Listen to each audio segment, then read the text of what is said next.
95 মিনিটে 90টা প্রশ্ন করা হচ্ছিল। এটা তো পুরো র্যাপিড অ্যান্সারের মতো ব্যাপার হয়ে গেল না?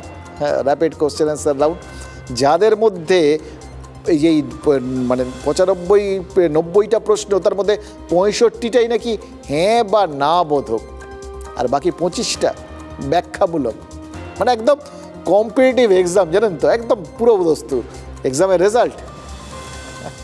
এইখানে তো পরীক্ষা হলে ওই নিয়োগ পরীক্ষার মতোই তো এক্সামটা হলো না, ফলে রেজাল্টটা ওই নিয়োগ পরীক্ষার মতোই হতে পারে।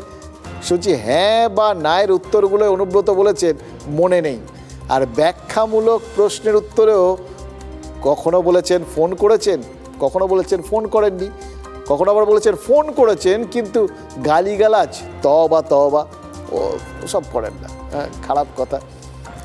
তাহলে ফোনটা করলো কে, আর শিকারই বা করলো কে? দেখুন, শিকার তো করেছিল অনুব্রত, সেটা তো সবাই জানে, কিন্তু সেটা যে এআই নয় সেটা জানা হলেও সেটা যদি ঠিকঠাক অনুব্রত বলে থাকে তাহলে এই ফোনটাই নিশ্চয়ই এআই।